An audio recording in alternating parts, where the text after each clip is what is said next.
Hey everyone, it's Luca here at Studio DMI with Acustica Audio. It's an important weekend. There's a sale going on Diamond Lift, and I cannot wait to share a little bit of tips and tricks specifically on clipping drums and stereo bass. Just follow me.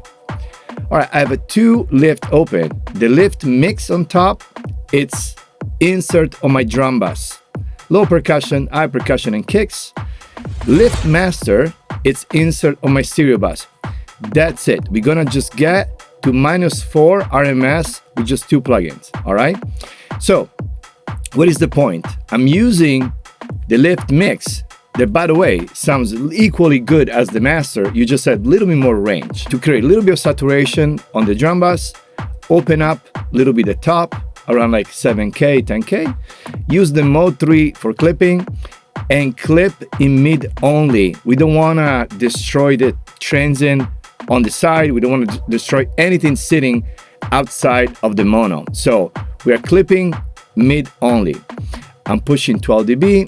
I'm doing about 80% saturation, 100% clipping on the mid, lowering the output, hitting my stereo bass. Now on the stereo bass at the bottom, we are gain staging. So we are going with the feeling. The point is how we can achieve AD converter clipping sounds with plugin, and I think Lift is probably the best for that. All right, let's play some music.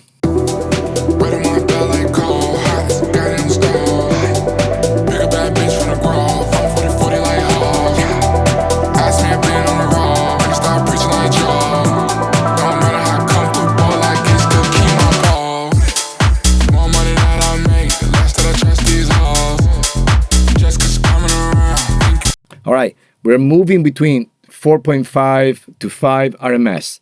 What is the trick? The saturation on the drums and the clipping on mid give a lot of perceived loudness and also perceived dynamics, but it doesn't change much the RMS level or the dynamic range. So I'm gonna turn off the lift mix on the drum bass. Look, the RMS will change maybe half dB, but the perceive is probably 2 or 3 dB, all right? Let's do like a very simple 1-bar loop. All right, I'm gonna turn it off. Please look on the RMS level, okay?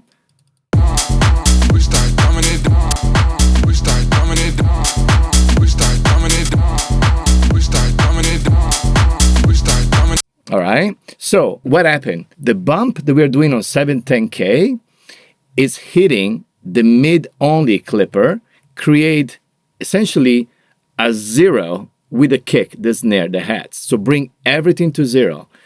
And then you give a lot of perceived separation, dynamic, top ends, but we are not changing the RMS level, which is really cool. Now we're going into the lift master. Let's do a longer loop for this. And now we go on stereo clipping mode 2, that's a little more forgiving, a little more smoother, and we just raise the level how much we want it. I mean, there's no limit. And we are not compromising transient or side information. When you clip really hard, tends to make the side information kind of flat. We're not doing that. So, and I'm opening up a little bit of 2K with a different curve versus the mix. All right, let's go A and B now. Let's A and B with or without drum clipping, with or without stereo. Now, when we're gonna turn this off, the level will drop dramatically, we know. But check it out. More money that I make, the less that I trust these hoes. Just 'cause coming around, think you can call me bro. We start dumbing it down, we start dumbing it down.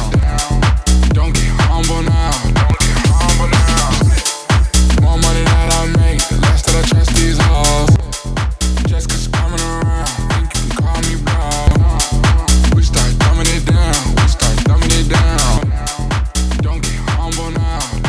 Obviously, bypassing the clipper on the master, we lose all the peaks and RMS.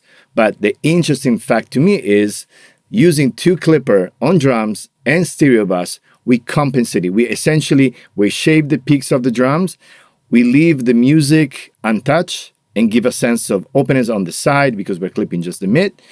And then we have the final clipper that essentially create a ceiling, but it's so musical and it's not square. It doesn't feel like hard clipping, doesn't feel soft clipping, just feel right in the middle. All right, guys, enjoy Lift.